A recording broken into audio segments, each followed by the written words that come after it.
कल नीलध्वज जी की कथा हुई थी।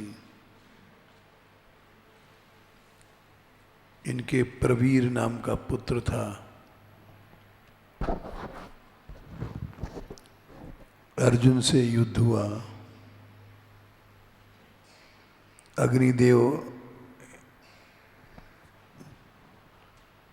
ने अर्जुन को साथ नहीं दिया, क्योंकि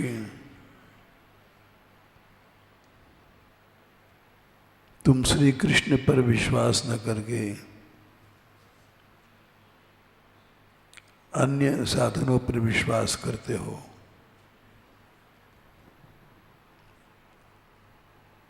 भगवान ने नीलध्वज को अपना रक्षक नियुक्त किया, युधिष्ठिर का सहायक।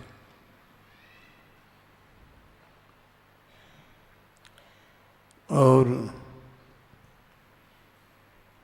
साथ लेकर के उनको युधिष्ठिर की अक्ष की रक्षा के लिए ले चले।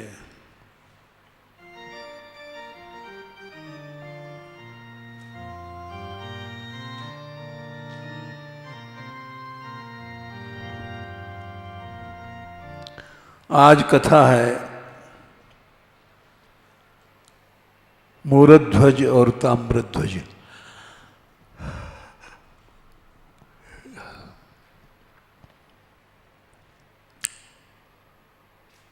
पिता और पुत्र की कथा है।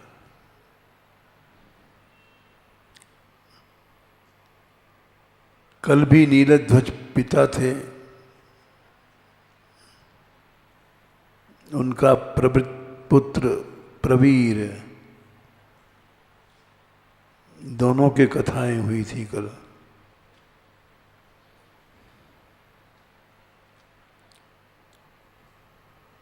ये दोनों ही भक्त थे।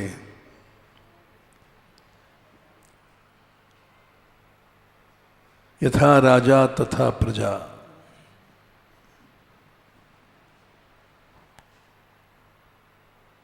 इनके राज्य में सारी प्रजा भक्त बन गई। मनुष्य जैसा संग करता है वैसे ही बन जाता है।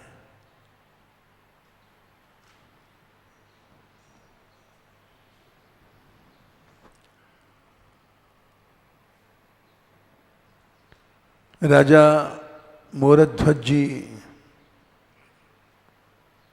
बहुत नामी राजा हुए हैं और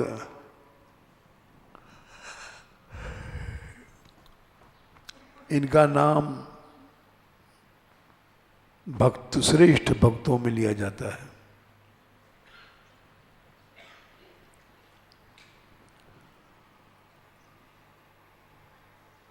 ये वेश को मानते थे।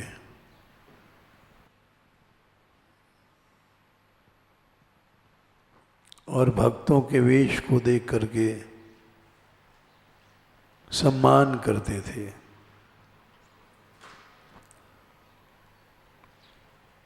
देखो,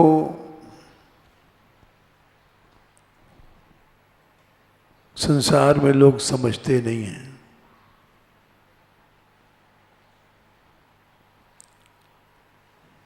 साधु बनना अच्छा नहीं समझते हैं लोग।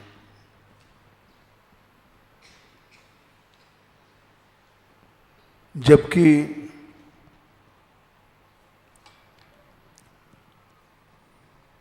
लाखों जन्म के साधना के बाद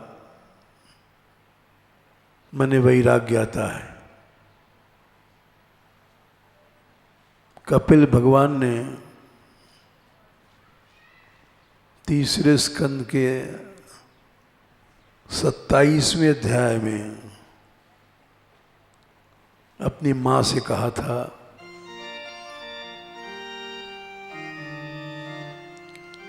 यदैव अध्यात्मरतः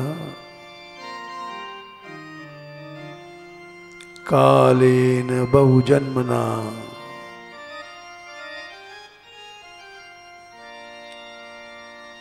सर्वत्र जात वैराग्य आ ब्रह्म भुवनान मुनि।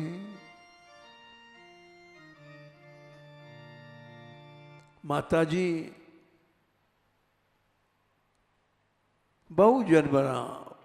बहुत जन्मों के साधन के बाद अध्यात्मरत दिन रात अध्यात्म में लगा रहे,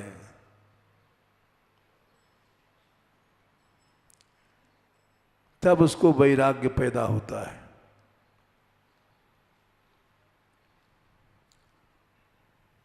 और कैसा ब्रह्मलोक तक का सुख नहीं चाहता भक्त। आप ब्रह्म भुवनान मुनि, ब्रह्मलोक तक जितना भी सुख है उस सबसे उसका मन हट जाता है।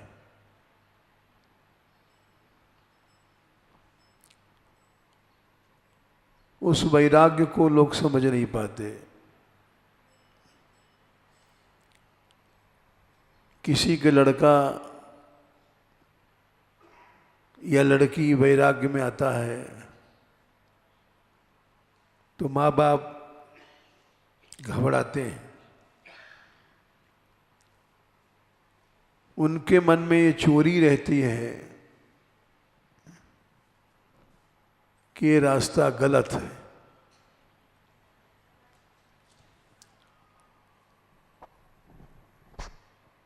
आगे गिर गया तो क्या होगा, अरे आगे मर गया तो क्या होगा, आगे का कौन जानता है। इस समय उसके मन में राग नहीं है, जो बहुत कठिन चीज है। लाखों जन्म के साधन के बाद संसारी राग हटता है।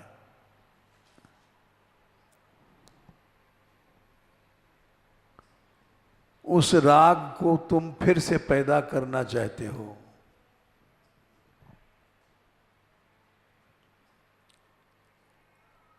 लाखों जन्म की साधना का नाश करते हो, फिर पैदा नहीं होता। किसी के मन में वैराग्य है तो एक जन्म के साधन से नहीं हुआ है, लाखों जन्म के साधन से हुआ है।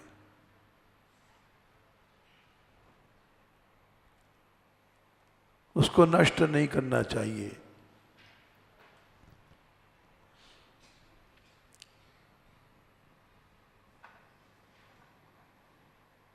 इसीलिए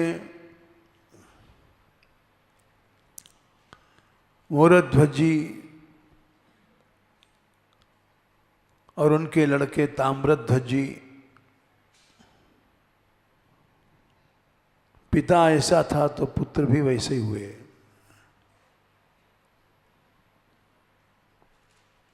और पिता पुत्र ने मिलकर के सारी प्रजा को भक्त बना दिया।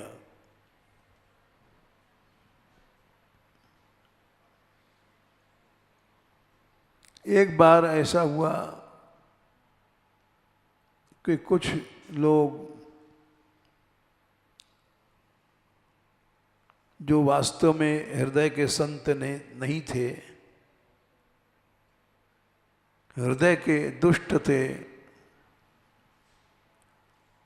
ऊपर से कपड़ा साधुओं को पहन रखा था, वे साधु रूप बना करके इनके घर में आए राजा साहब के।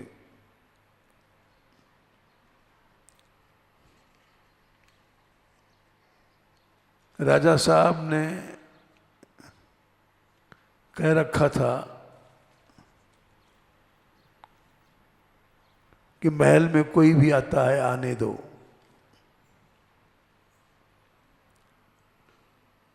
बहुत बड़ी कृपा से संतों का संग मिलता है।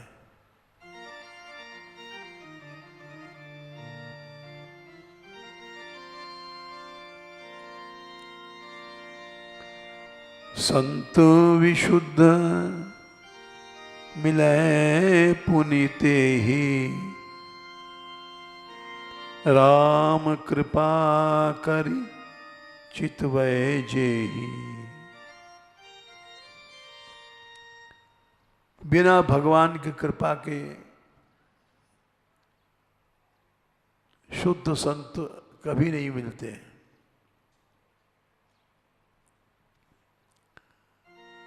अगर संत संग मिल गया तो उस पर भगवान की कृपा हो गई है। अब मोहे भा भरोस हनुमंता, बिनु हरि कृपा मिले नहीं संता।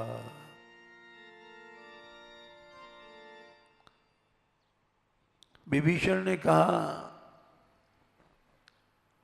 कि हनुमान जी, मुझे अवश्य विश्वास हो गया है, भरोसा हो गया है, बिना भगवान की कृपा के संत नहीं मिलते हैं।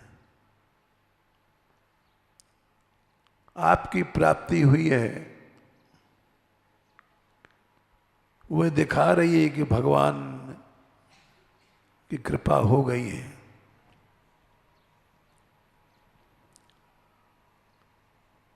पुंसो भवेद यरि संसरणापवर्गा, त्वयि सदुपासनया मते स्यात्। अक्रूर जी ने अपनी स्तुति में कहा था, सभी लोगों को संसार से जाना है, लेकिन कहाँ जाना है ये कोई नहीं जानता।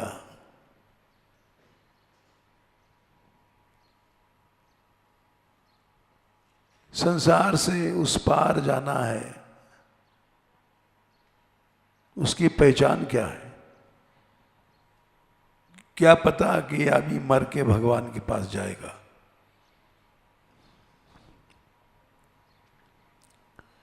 पुंसो भवेद यरि संसरणापवर्गा, उसकी पहचान है, सदुपासना मिल जाती है उसको। सदुपासना माने संतों की उपासना। संतों की उपासना का फल क्या है?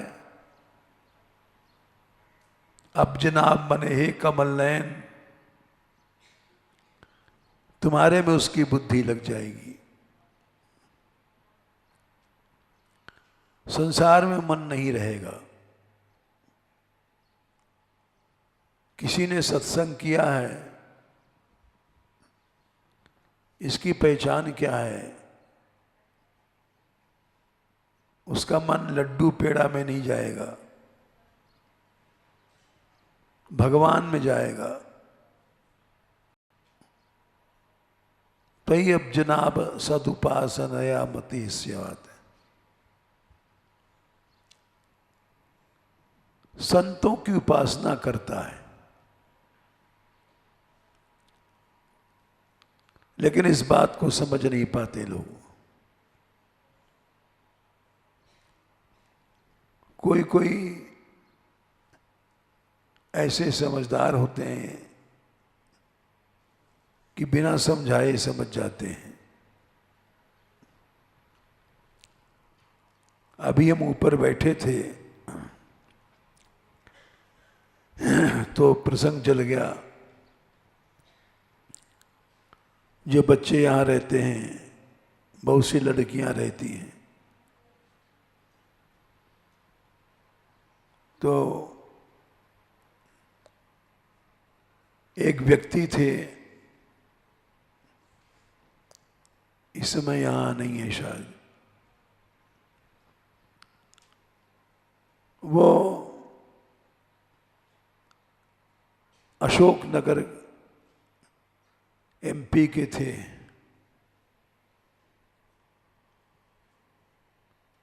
और उन्होंने जब सुना कि कोई अपने पिता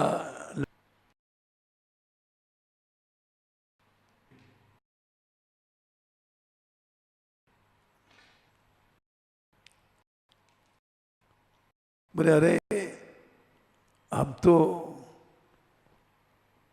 ये समझते थे कि दुनिया का सर्वपद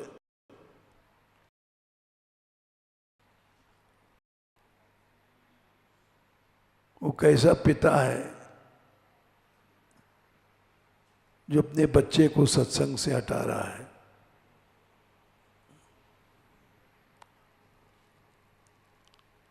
हमने कहा ऐसा भी होता है, लोग बुद्धि फेर देते हैं, अनेक तरह की बातें करते हैं, कुसंग की, निंदा की। तो पिता सोचता ही है कि हमारा बच्चा गलत रास्ते पर है।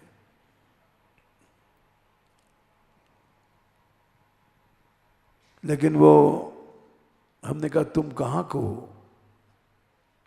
बोले हम वहाँ के हैं जहाँ सीता जी वाल्मीकि के आश्रम में रही।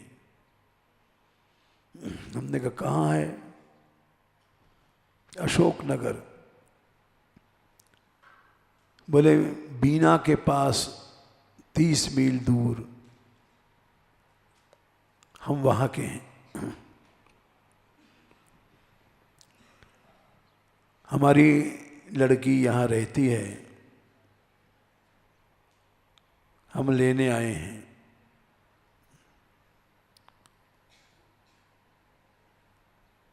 तो उस व्यक्ति ने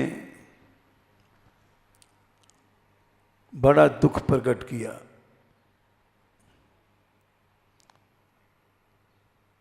कि ऐसे जगह से हटाना जहाँ का एक क्षण भी मुक्ति से बड़ा है। तुल्याम लबेनापि न स्वर्गम ना पुनर्भवम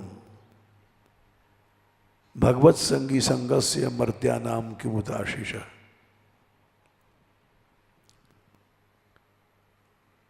लव कहते हैं एक क्षण के 9वें हिस्से को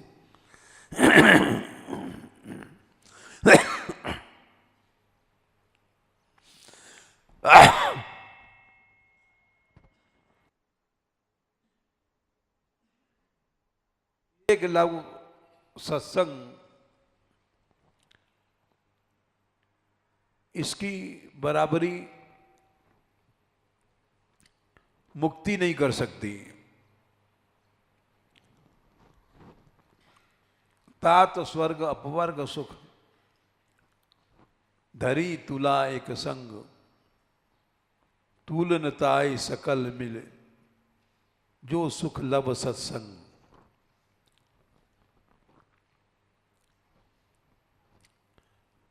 मुक्ति भी नहीं कर सकती इसकी बराबरी। बोले क्यों? मुक्ति में ब्रह्म का सायुज्य प्राप्त होता है, लेकिन ब्रह्म सुख भगवान का दर्शन नहीं होता।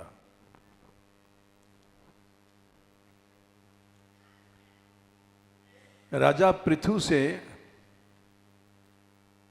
भगवान ने कहा था कि कुछ वरदान मांग लो,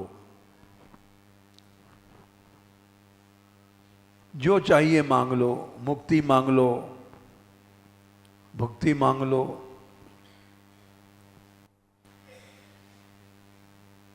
तो उन्होंने 4वें स्कंद में 20वें अध्याय में ये बात कहा, वरान विभो त्वद वरदेश्वरात् विभु। हे विभो माने हे प्रभो, ऐसा कौन बुद्धिमान होगा जो ऐसी चीज मांगेगा जो थोड़ी देर में खत्म होने वाली है, काल जिसको खा जाएगा। वरान विभो त्वद वरदेश्वरात् बुधः कथम वृणीते गुण विक्रियात्मनाम।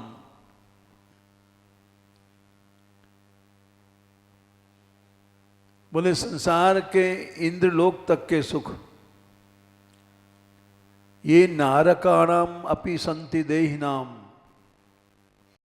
ईश वृणे न च। बोले ये भोग तो नरक में भी मिलता है, इंद्रियों का सुख नरक में भी मिलता है। हम कुत्ता बनेंगे वहां कुतिया अपने आप मिल जाएगी, शूकर बनेंगे शूकरी अपने आप मिल जाएगी, बिना कोशिश के। टट्टी के कीड़े बनेंगे, चनूनी अपने आप मिल जाएगी, बिना कोशिश के। ये नारकाणाम अपि संति देहिनाम, ये सब भोग तो नरक में भी मिलते हैं। तान ईश कैवल्य पते वृणेन च। हे मोक्ष देने वाले भगवान, हम उन सब वरदानों को नहीं चाहते हैं। तो चाहते क्या हो? हम चाहते हैं केवल सत्संग,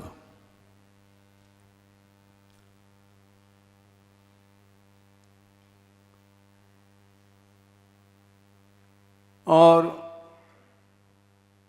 कुछ नहीं चाहते।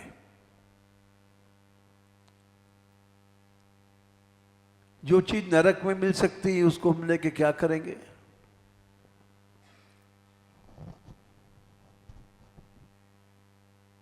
यानी भोगों को लेके हम क्या करेंगे?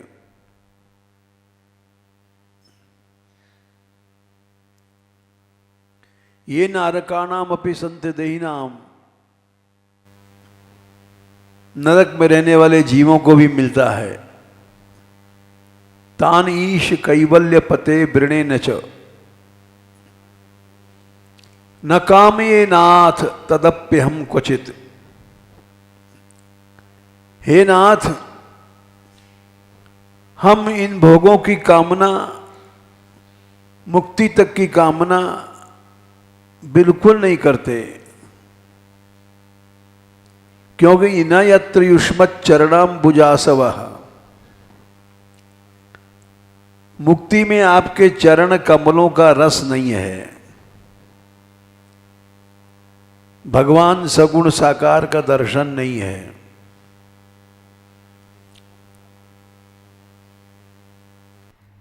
वो कहां मिलता है?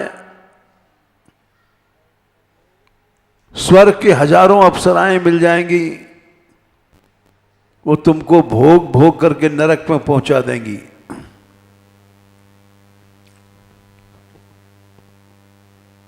मुक्ति मिल जाएगी,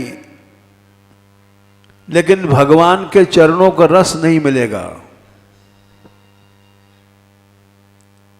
न कामये नाथ तदप्यहम क्वचित न यत्र युष्मत् चरणाम्बुजासवः।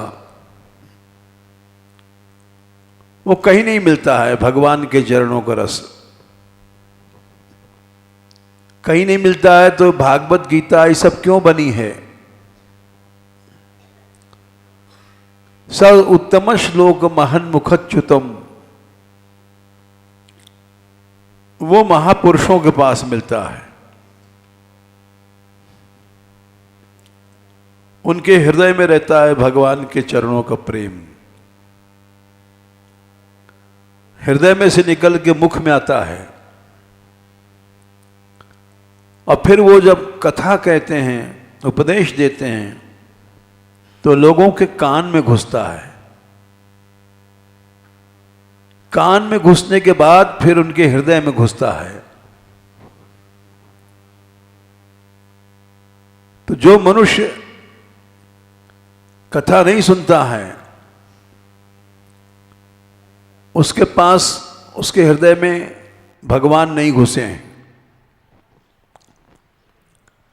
भगवान कान के रास्ते से घुसते हैं।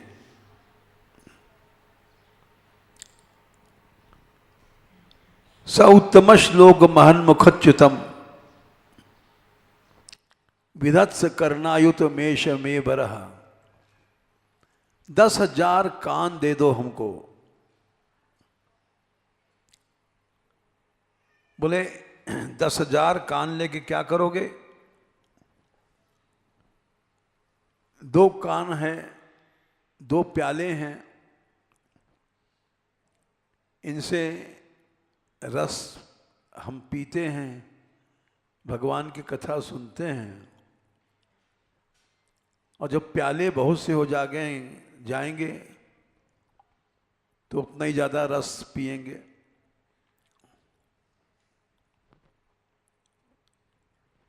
चतुर लोग भोजन करते समय खीर खाने के लिए बड़ा कटोरा रख लेते हैं।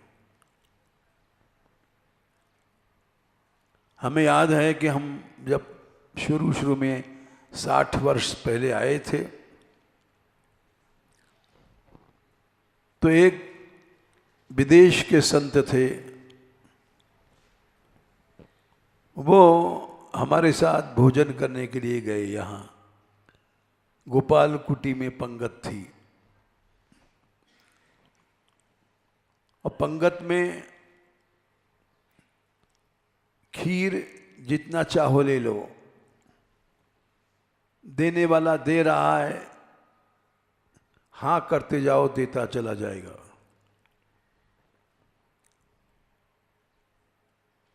तो हम लोग बैठे जो भोजन करने, तो एक संत थे, भगवत शरण उनका नाम था।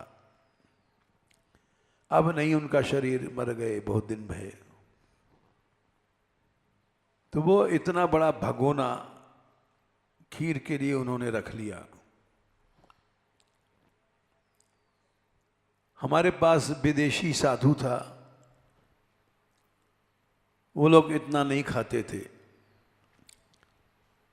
तो उसने अंग्रेजी में कहा, ओह इट्स टू मच, ये तो बहुत बड़ा पात्र है। तो उन्होंने पूछा भगवत शरण ने, ये क्या कह रहा है? उनको शंका हो गई कि हमारे भगोना को टोक तो नहीं रहा है। हमने कही नहीं, ये कह रहे हैं कि इनकी प्रसाद में बड़ी निष्ठा है। हाँ, अच्छा साधु है, भक्त है। उसके बाद जब खीर चलने लग गया धड़ाधड़, तो चुप हो गए देख करके, कुछ नहीं बोले। देख लिया बोलने का असर कुछ नहीं है, इनका तो थका पेल चलता है। वैसे ही थे। बोले हम 10,000 कान चाहते हैं। 2 कुल्हड़ में कितना आएगा?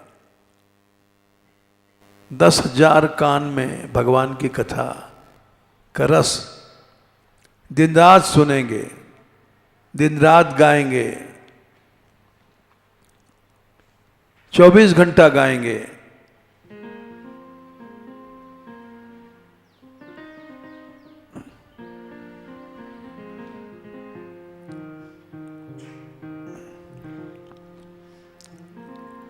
जब मनुष्य दिन रात सुनता है, अयातयामास्तस्यासन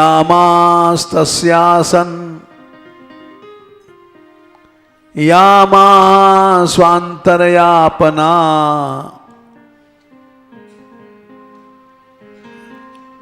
शृण्वतो ध्यायतो विष्णो कुरतो ब्रुवतः कथा। दो तरह से समय बीतता है, एक यातयाम, एक अयातयाम। यातयाम माने काल, काल चला जा रहा है, काल जा रहा है। काल एक नदी है, वो बह रही है, और जो लहर बह गई वो दोबारा नहीं आएगी। सारे संसार की शक्ति मिल करके जो समय बीत गया उसको लौटा नहीं सकता। हम लोग कभी छोटे थे, बच्चे थे, गेंद खेलते थे, वो लड़कपन लौटा नहीं सकते।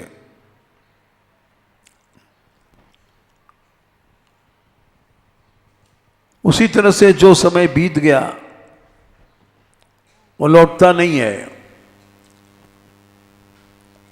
यातयाम, यातमान चला गया,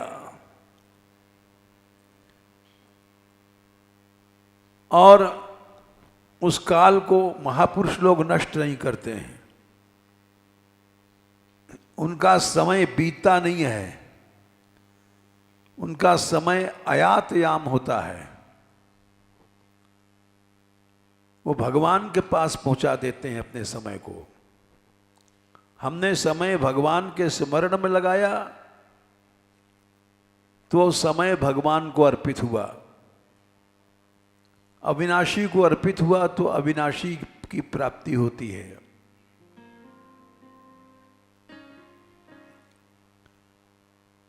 मनु ने 30 करोड़ वर्ष तक राज्य किया। एक मनवंतर 30 करोड़ वर्ष, 30 करोड़ वर्ष तक उनका समय भगवान में लगता रहा। तो बोले भगवान में कैसे लगता रहा? 24 घंटे तो मनुष्य भजन कर नहीं सकता। कीर्तन करेगा तो गला थक जाएगा, कुछ भी करेगा। अयात यामास्तस्यासन यामा स्वांतर्यापना। तो वो सुनते हो, गाते हो, कीर्तन करते हो, सुनते हो, पढ़ते हो, ध्यान करते हो, कुछ भी करते हो, भगवान से संबंध बना रहेगा तो तुम्हारा समय भगवान के पास जाएगा। शृण्वतो, आजकल तो ऐसी चीजें चली हैं, रिकॉर्डिंग सुन रहे हैं, काम कर रहे हैं, सुन रहे हैं। वो अयातयाम हो गया काल। अयातयामास्तस्यासन यामा स्वांतर्यापना। शृण्वतो ध्यायतो विष्णु। सुन लो या ध्यान कर लो भगवान का,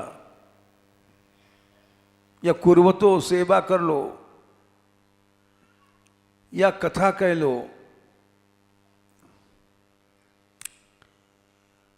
यही हैं अशोकनगर वाले, तुम ही हैं। हाँ, इन्हीं की बात कह रहे थे। बड़े आश्चर्य है कि ऐसी जगह से भी आदमी अपने बच्चे को हटा रहा है। इससे दुर्भाग्य क्या हो सकता है? बोले मैं तो यहाँ कल से हूँ और देख रहा हूँ कि मैं भी गया सेवा करने गैयाओं की। सब बच्चे सेवा कर रहे हैं, छोटे छोटे बच्चे सेवा कर रहे हैं, दौड़ दौड़ के सेवा कर रहे हैं, दौड़ दौड़ के कीर्तन कर रहे हैं, दौड़ दौड़ को फेरी कर रहे हैं। ऐसा तो बोले मैंने जीवन में नहीं देखा। वो जो समय यहाँ किसी का नष्ट नहीं होता, यहाँ सबका समय भगवान से जुड़ जाता है। आयात यामास तस्यासन यामा स्वांतरयापना शृण्वतो ध्यायतो विष्णु कुर्वतो ब्रूहता कथा। हम अपनी कहते हैं, हम तो भाई पड़े रहते हैं, डॉक्टर ने बताया आराम करो, लेकिन पड़े पड़े भी ऊपर सुनते रहते हैं, बराबर अखंड कीर्तन चलता रहता है, सारी रात चलता है। इस तरह से हम सुन रहे हैं तो भी भगवान से संबंध है, लेट रहे हैं फिर भी संबंध है भगवान से, ध्यान कर रहे हैं तो भी भगवान से संबंध है। इस तरह से समय बीतना चाहिए। ऐसा ही मोरध्वज राजा ने अपनी प्रजा को बना दिया था। यथा राजा तथा प्रजा, मनुष्य को एक क्षण भी नष्ट नहीं करना चाहिए, बातों में नहीं। ये भगवान की कृपा से होता है। श्री जी की ऐसी कृपा है यहाँ कि छोटा से छोटा बच्चा भी साधन में लगा हुआ है, सेवा में लगा हुआ है, सवेरे से रात भर कीर्तन चलता है, कथा कीर्तन में जुड़ा हुआ है। इसी को भक्ति कहते हैं। राजा मोरध्वज की प्रजा ऐसी बन गई थी। हम लोग तो साधु बन करके भी ऐसा नहीं बन पाते हैं।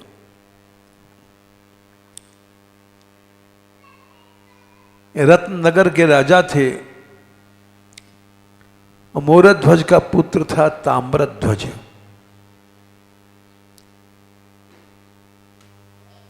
एक बार राजा मोरध्वज के महल में कुछ लोग लोभी चोर लोग घुसे और वहां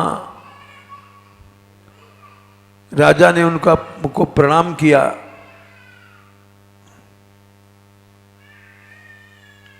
बड़ी निष्ठा के साथ, और प्रणाम करने के बाद महल में ले गए। वेश साधुओं का था, लेकिन वेश से कोई साधु नहीं बनता है। कितने लोग साधु बनने के बाद भी राग द्वेष कलह भोग ये सब में फंस जाते हैं और नष्ट होते हैं और दूसरों को नष्ट करते हैं। हमारे यहाँ भी ऐसी घटनाएं भाई।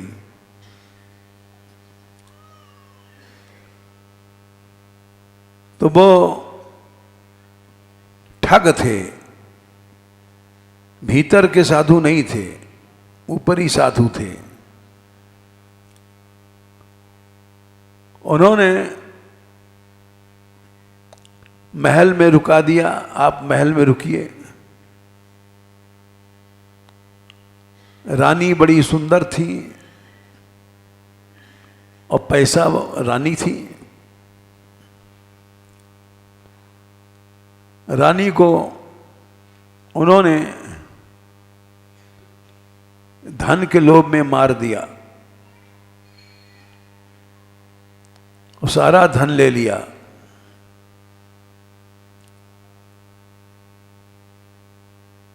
और वहां से भाग खड़े हुए। गलत काम करने वाला वहां रुकता नहीं है। मतलब ही यार किसके दम लगाए खिसके। गलत सही का निर्णय उसका कर्म बताता है। चोर कभी भी गलत काम करके रुकेगा नहीं, भाग जाएगा।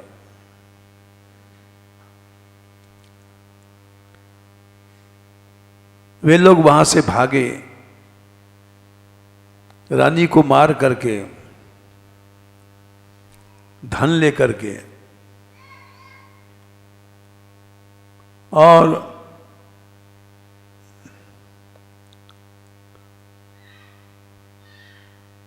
भगवान ने उनके राज्य की रक्षा के लिए चक्र, सुदर्शन लगा रखा था। भगवान की शरण में जो रहता है, भगवान उसकी रक्षा अवश्य करते हैं, निश्चित रक्षा करते हैं। हम तो अपनी बता रहे हैं, भक्त भी नहीं हैं, लेकिन हमारे यहाँ मानगढ़ ऊपर रसकुंज, रस मंदिर, ये सब खुले रहते हैं रात भर, और कभी कोई न चोरी होती है न बदमाशी होती है। रक्षा करने वाला भगवान है। यहाँ ऊपर जाओ तो रात भर कीर्तन हो रहा है, नीचे आओ तो हो रहा है। भगवान नाम रक्षा करता है। चक्र ने उन लोगों को, चोरों को भगाया, बदमाशों को। भागे जा रहे थे,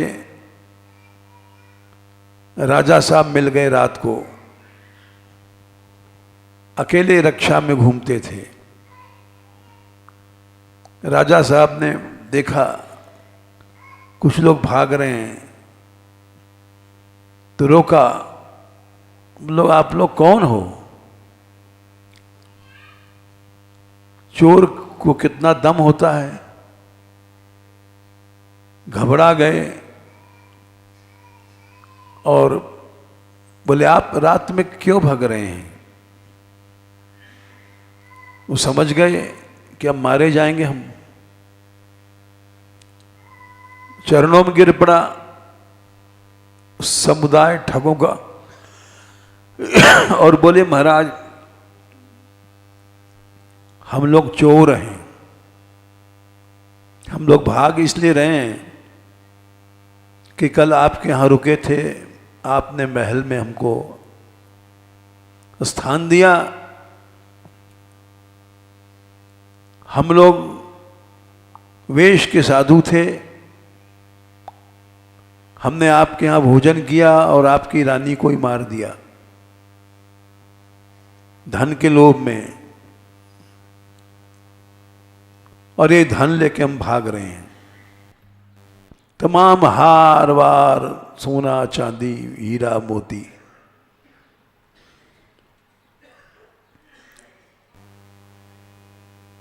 भगवान ने फिर भी कृपा किया। वो क्या कृपा कि उन्होंने सच कहा। अब मनुष्य जब सच बोलता है, निष्कपट होता है, तो उसी समय उसका पाप जल जाता है। इतने से ही उनका कल्याण हो गया। और राजा मोरध्वज बोले नहीं नहीं, आप लोग चोर नहीं हैं, आप तो अच्छे आदमी हैं, सच बोल रहे हैं। सच जो बोलता है वो सच में, इसको चलाओ,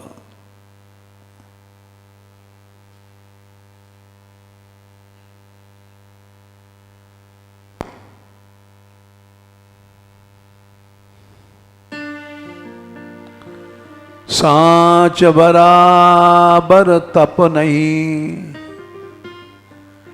झूठ बराबर पाप, जाके हृदय सांच है,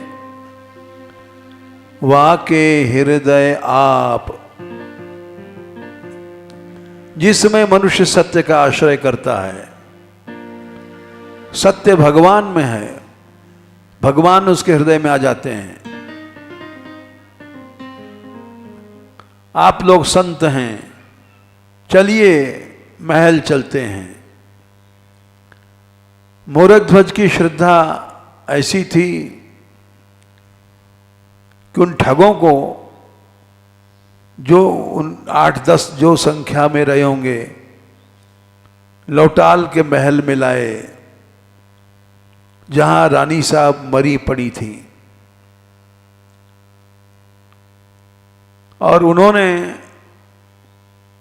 कहा संत भगवान होते हैं, यदि ये बात सत्य है तो भगवान से नुकसान नहीं होना चाहिए,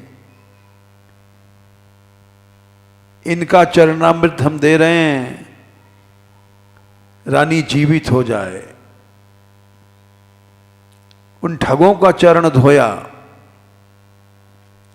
राजा साहब ने, और चरण को धो करके रानी साहब के मुंह में डाला।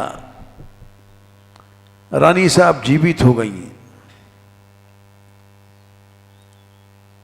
इस बात को देख करके जितने ठग थे वो चरणों में गिर पड़े, बोले महाराज हम तो संत नहीं हैं, हम तो ठग हैं, सच में हमने आपकी रानी साहब की हत्या किया था,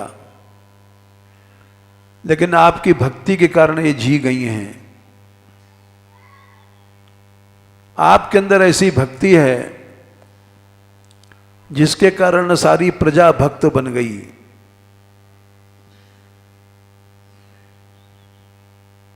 सारी प्रजा भक्त बन गई थी। मरने के बाद यमराज के यहां कोई नहीं जाता था, नरक खाली हो गया। ऐसे ऐसे राजा हुए हैं प्रतापी, वो डिपार्टमेंट ही खत्म हो गया नरक का, क्योंकि भगवान ने कहा है तानान्यध्वम असतो विमुखान। जाओ, धर्मराज ने कहा दूतों से, उन लोगों को लाओ, तानान्यध्वम असतो विमुखान मुकुंद पादारविंद मकरंद रजा रसाद अजश्रम। जो भगवान के चरणों से विमुख है उनको लाओ। निष्किंचनई परमहंस कुलई रसज्ञैर जुष्टाद गृहे निरय वर्त्मनि बद्ध तृष्णान। जो लोग आसक्त हैं, तृष्णा में मर रहे हैं, उनको पकड़ के लाओ। जीवान भक्ति गुणनाम धेयं। जिनकी जीव भगवान के नाम को नहीं गाती है, भगवान के गुणों को नहीं गाती, उनको पकड़ के लाओ। जीवान भक्ति भगवद गुणनाम धेयम्।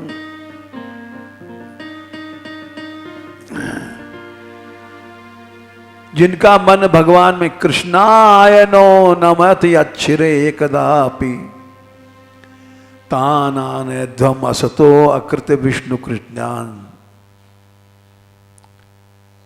जिनका सिर भगवान के लिए नहीं झुकता है, भक्तों के आगे नहीं झुकता है, उनको लाओ पकड़ के।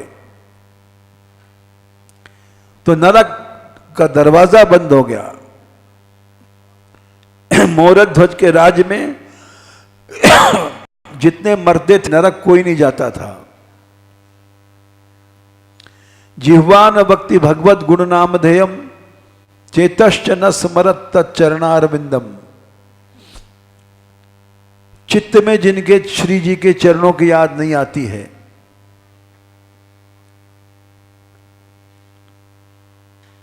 और उनको लाओ। कृष्णाय नो नमति अच्छिर एकदापम। भगवान कृष्ण के आगे जिनका सिर कभी नहीं झुकता है, उनको पकड़ के लाओ यहां। जिसका सिर झुक गया, जो भगवान नाम लेता है, उसको यहां भूल के मत लाना।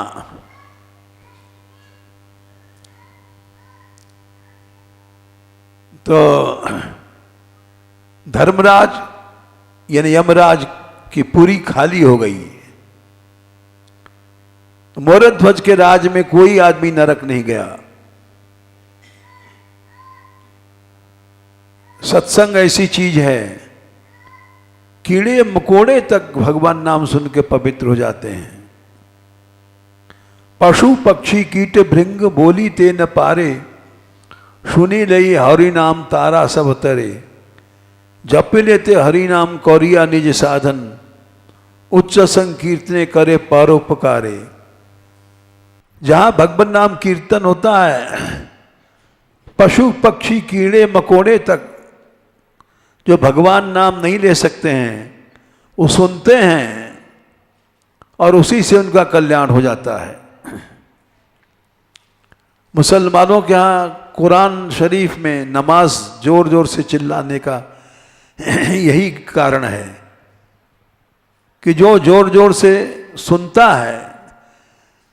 हमारे यहाँ भागवत में यही बात कही गई, यन्नामधेय श्रवणानुकीर्तनाद। नाम सुनता है वो भी भगवान के धाम को जाता है। मृणारो हरेर नाम गृणन पुत्रोपचारितम। जो बेटा के बहाने नारायण नाम लिया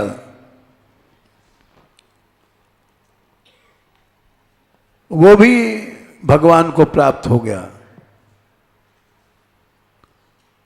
अजामिलोप्यगात धाम किम पुनः श्रद्धया गृणन।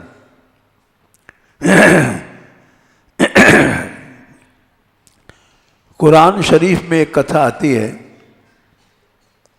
कि वहां जो शैतान है, शैतान माने जो भगवान से अलग करता है, खुदा से, उसका काम है जीवों को भगवान से हटाना, उसको शैतान कहते हैं। तो एक दिन की बात है, नमाज पढ़ने का टाइम बीत रहा था, एक को नमाजी सो रहा था। जब सो रहा था तो उस समय शैतान आया और शैतान ने कहा, उठ उठ, तेरा नमाज पढ़ने का समय हो गया, तू सोता क्यों है, नमाज पढ़। उसने देखा कि तो शैतान है। बोले, तुम तो शैतान हो, तुम तो नमाज से अलग करते हो, तुम हमको नमाज में लगा रहे हो, ये कैसे शैतान हो। तो शैतान बोला, मैं शैतान हूं, मैं खुदा से, अल्लाह ताला से लोगों को अलग करता हूं। बोले, तुम अलग तो नहीं कर रहे हो, तुम हमको जगा रहे हो, उठ, तेरा नमाज का समय हो गया। बोले, मैं जगा नहीं रहा हूं, तुमको अलग कर रहा हूं। बोले, क्यों। बोले, जब तू नमाज जिस दिन नहीं पढ़ता है तो तौबा करता है, पश्चाताप करता है कि आज मेरा समय चूक गया, तो भगवान की दया ज्यादा प्राप्त होती है, खुदा के ज्यादा पास पहुंच जाता है तू। तो मैं इस डर से जगा रहा हूं कि तू जागेगा और पछताएगा कि मेरा सेवा का समय बीत गया, तो तुझ पे ज्यादा मेहरबानी अल्लाह की हो जाएगी, तू ज्यादा पास पहुंच जाएगा। तो इसलिए तुझे जगा रहा हूं कि कहीं तो तौबा करने लग गया, पश्चाताप करने लग गया, तो भगवान की दया ज्यादा प्राप्त हो जाएगी। इसीलिए कबीर ने लिखा है, जो जन ले खसम का नाऊं, तिनकी हों बलि बलि बलि जाऊं। इतना तो जिनको हम म्लेच्छ कहते हैं उन लोगों को भी विश्वास है। हम जैसे लोग तो म्लेच्छों से भी ज्यादा गिरे हुए हैं, आपसी में राग द्वेष में, कथा का विरोधन, कीर्तन का विरोधन, ये सब करते रहते हैं। तो धर्मराज भगवान के पास पहुंचे। धर्मराज ने कहा कि प्रभु, हम आपके पास आए हैं, क्यों? मोरध्वज के राज्य में जितने आदमी मरते हैं सब आपके पास जाते हैं। हमारे यहां आना जाना बंद हो गया है, नरक का दरवाजा बंद हो गया। लोग मरते हैं लेकिन नरक में नहीं आ पाते। क्यों? कि ऐसे भक्त बन गए हैं। जगह जगह अखंड कीर्तन चल रहा है, जगह जगह कथाएं हो रही हैं मोरध्वज के राज्य में, जगह जगह अनेक संत लोग हैं प्रवचन कर रहे हैं। तो वहां किसी को समय नहीं है कि वो अपने समय को नष्ट करे, पराई निंदा करे और व्यर्थ की बातें करे। तो राज्य में इतने लोग मरते हैं और हमारे यहां एक आदमी भी नहीं आता, तो हमारा तो डिपार्टमेंट ही बंद हो गया। अब हम क्या करें? तो बोले अच्छा, मोरध्वज का ऐसा प्रभाव है? बोले हां प्रभु, उसके राज्य में सब जगह भक्ति का डंका पूज रहा है। सारी प्रजा भक्त हो गई है, किसी को समय नहीं है, सब भगवान नाम में लगे हुए हैं, भगवत गुणगान कर रहे हैं, भगवान की कथा सुन रहे हैं। जो कथा सुनता है उसका कल्याण हो जाता है। धुंधमारी, धुंधमार, धुंधकारी भागवत में उनका उद्धार हो गया। महान पापी थे, अजामिल का उद्धार हो गया। मोरध्वज के राज्य में निरंतर कथा कीर्तन चलती है, तो हमारा तो नरक का धंधा बंद हो गया। तो कृष्ण को आश्चर्य हुआ। अर्जुन भी बैठे थे वहां। अर्जुन ने कहा कि गोविंद, ये मोरध्वज की प्रशंसा धर्मराज ने किया है, झूठ तो नहीं है? जब ये कहते हैं कोई भी आदमी नहीं है हमारे राज्य में, ऐसे से राजा हुए हैं, नरक को कोई भी नहीं आ रहा है, तो हम भी देखना चाहते हैं। भगवान ने कहा ठीक है, तुम देखना चाहते हो तो हम तुमको अवश्य दिखाएंगे, लेकिन आज नहीं, कल चलेंगे कृष्ण अर्जुन के साथ मोरध्वज का दर्शन करने।